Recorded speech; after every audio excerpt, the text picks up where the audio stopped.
Welcome back to the 17 News at Sunrise podcast, where we share your news on your schedule. Working in the spirit of the Golden Empire, this is 17 News at Noon. Good afternoon, and thanks for joining us for 17 News at Noon. I'm Nicole Gitsky. Now we begin with police searching for a shooter who shot 3 people. This morning in South Bakersfield near Terrace Way in Hughes Lane. When police arrived, they found the 3 victims, all men, 2 dead at the scene. The third was taken to the hospital, his condition not known. There was also no information on the shooter at this time. Homicide detectives are investigating. This shooting marks the 117th and 118th homicides in Kern County so far this year. This is already the deadliest year on record in our county. And now to the latest on the coronavirus pandemic here in Kern County. Public Health announces 332 new cases today, along with 2 deaths.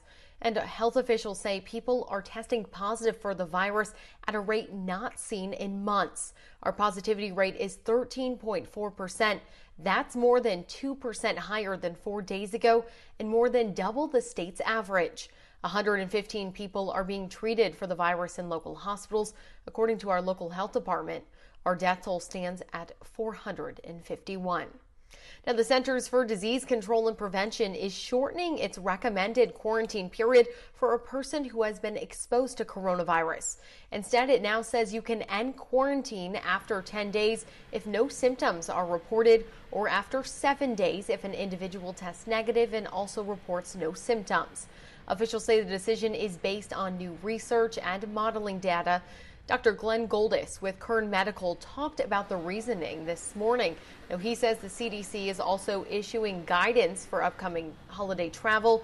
They are urging people to avoid it if possible. Now, if you do travel, you are advised to get a coronavirus test 1 to 3 days before travel, then again 3 to 5 days after travel. The testing after travel would be combined with a quarantine for 7 days. And with the overnight news of a COVID-19 vaccine approved in the UK, many around the world, including experts, skeptical. NBC's Keir Simmons reports from London. This morning, the news that the UK has approved the Pfizer vaccine is being closely watched by Americans. Many of them have questions. Many experts have concerns. Michael Osterholm serves on President-elect Biden's COVID-19 advisory board. I have a major fear many Americans won't take them because of the fear that there's some safety issues with the vaccine. With the UK preparing to roll out vaccines next week and the US close behind, polling suggests 58% of Americans are likely to get vaccinated, but 42% of Americans say they won't. According to the WHO, around 70% of the US need the COVID vaccine to achieve community immunity, but public opinion may not make that possible. A Pew Research Center poll found that this year saw a huge drop in vaccine confidence. With doubts surrounding the influx of vaccine information, differing results, possible side effects, concerns over being the first in line. At this morning's news conference, UK health officials reassuring the British public.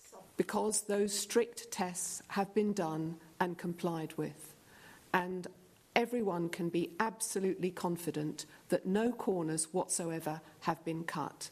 Heidi Larson has spent decades understanding why some people hesitate and others oppose vaccinations. Now she heads a cutting-edge team in London called the Vaccine Confidence Project. She says COVID vaccines need to be explained to people. There's been a lot of attention to fast, warp speed. But the reality is they're faster because we have new technologies.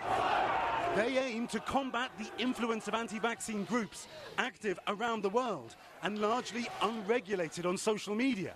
And if you're having doubts and you want more information, then it's worth looking at the CDC website. They have a link there about vaccines with many, many questions answered. In terms of why, for example, health officials, some of them seem skeptical, I think it's worth noting that the pharmaceutical companies are still releasing their data. So many of those people are experts, and they maybe want to see some of that data before they finally come down in terms of their confidence. There's also going to be many ad campaigns, $50 million being spent by the Ad Council. So I think you'll see a shift in public opinion over time. Keir Simmons, NBC News, London. Now, free testing events continue to be held around Kern County, some with a financial incentive. Now, anyone who gets a free test at certain locations can also receive a $25 Visa gift card. Kern Public Health has made 12,000 of the cards available. You are limited to one gift card per person per day. Now, here's where you can pick them up. The Lamont, Rosamond, and Wasco Public Libraries, the Arvin Public Health Building, Kern Valley Hospital, and Good Samaritan Hospital.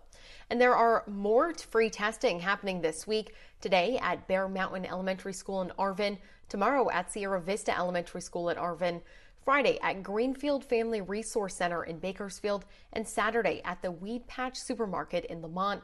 Walk-ins are welcome. Now let's switch gears now and send things over to Kevin Charette with a look outdoors today.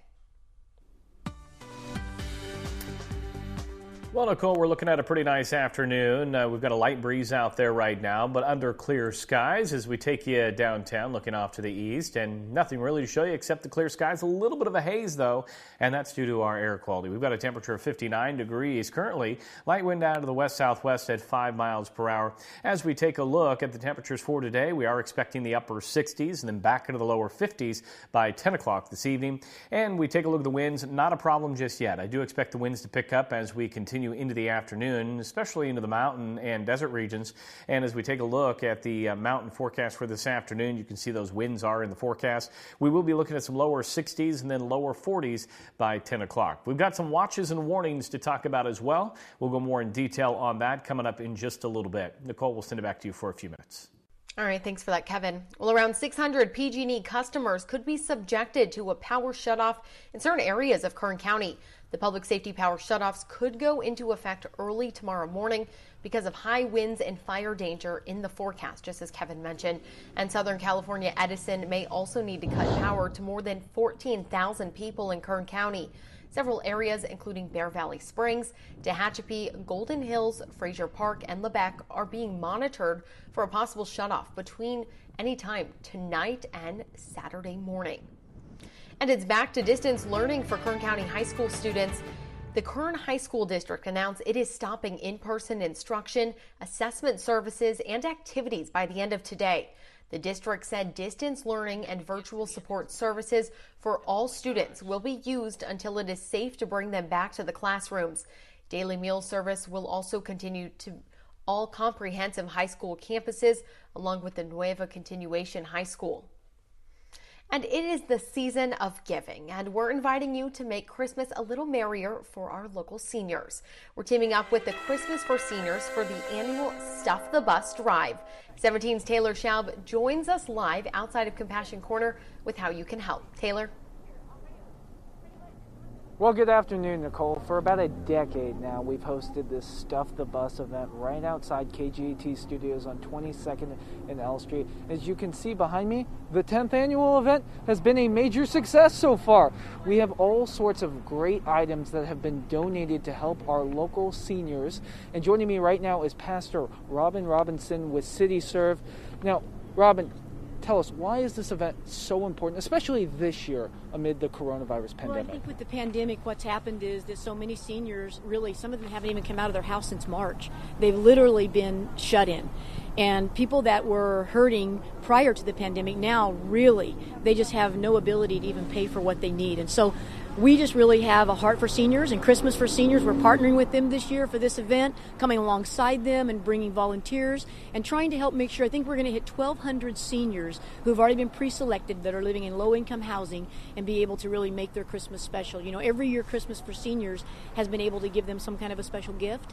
This year, I think we really decided that they need basic food items and basic need items worse than maybe a gift, and I think the seniors would agree with that. So we just invite people to come down, anything non-perishable food, toiletries, sundries, anything like that. We would love for you to bring it down here. We're going to be here till 7 p.m. tonight, and so you can just drive right by. You don't even have to park. Just pull up, we'll unload you, and we're looking forward to you can see what an amazing county we live in. This has been an amazing morning already, but we just look forward to the rest of the day, and we invite people to come out and just be a part of blessing a senior this year. We feel like this year more than ever it's needed, and we're just blessed to be part of it. We're grateful that we have Christmas for seniors, 16 years for them this year. Isn't that wonderful? Yes, it is. All right, Robin, thank you so much for joining us. You bet. As you can see, people have come out since 5 a.m. this morning to donate some of these goods, like toilet papers, toiletries, toothpaste, and then also canned food items, peanut butter, all of that kind of stuff as well.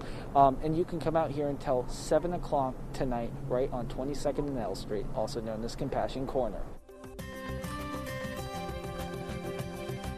Welcome back. Taking a look in your 17 Health Watch. It's typically known as the most wonderful time of the year, but the holidays are bound to be more difficult this season, especially for children. A new survey shows 2/3 of parents worry about their children's mental health the longer the pandemic continues. That's why the pediatric psychologist with Nationwide Children's Hospital says it's important to build resiliency in kids to prepare them for what's ahead. They say families should have honest conversations about how traditions may be changed this year and encourage kids to talk about their feelings and get creative. Give your kids a baking lesson, have family game nights, or even start new safe traditions. The experts also remind families to practice gratitude. Have kids talk about what they are grateful for instead of focusing on what they're missing out on. And the number of new cases of COVID-19 in children has reached another record high. According to the American Academy of Pediatrics and the Children's Hospital Association, nearly 154,000 new pediatric cases were reported last week. This is the highest weekly increase since the pandemic began. There was also a 29% increase in pediatric cases over the last 2 weeks.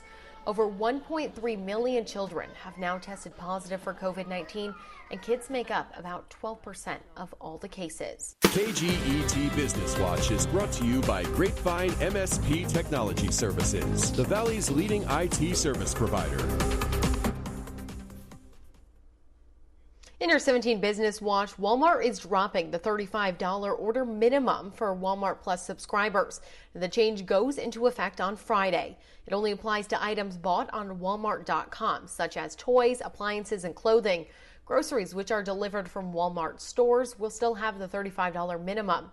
Walmart Plus, which was launched just over 2 months ago, costs $98 a year or $12.95 a month.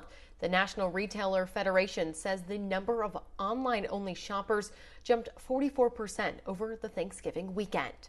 And fewer shoppers bought gifts during the 5-day period from Black Friday to Cyber Monday compared to last year, and those who did spent less. According to the National Retail Federation, about 186.4 million shoppers bought holiday gifts, food, or decorations from Thanksgiving to Cyber Monday.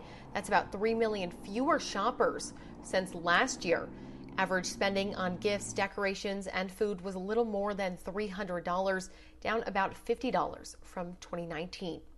And as COVID-19 cases continue to soar, Americans are stocking up again. Now, according to a new study released by LendingTree, more than a third of consumers say they've already started stockpiling household supplies. Nearly 87 million Americans are hoarding products like toilet paper and hand sanitizer. An additional 35% plan to stockpile but haven't done so yet. Almost half of Americans said there were some supplies they regret not purchasing when the first wave of coronavirus pandemic hit, like paper products, cleaning supplies, hand sanitizer, face masks, and alcohol. Now, who doesn't need a vacation nowadays? Well, how about the next best thing, living and working full-time from a resort destination? Sounds nice, right? Well, that's suddenly a new trend playing out in the mountains and at the beaches across America. CNBC's Diana Olick reports.